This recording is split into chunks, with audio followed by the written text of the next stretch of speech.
Hi guys, today we will talk about how can you fix that problem you have on your AliExpress. So all you have to do to fix it on your phone, so you just click here on settings here.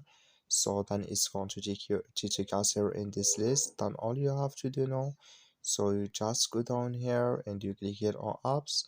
So and you come here to next step. Then all you have to do now, so you just here, so you search for AliExpress. So you click on it like this, then it's going to take us here to next step. Then all you have to do now, so just click here on for stop here and you click here on OK. So and you go down here, you click here on storage and you come to storage list here. Then all you have to do now, so you just click here on clear cache. So then you just turn off your Wi-Fi and turn on it, and it's going to work with you. So that's all you have to do. Thank you for watching. Don't forget to support us by liking and subscribe.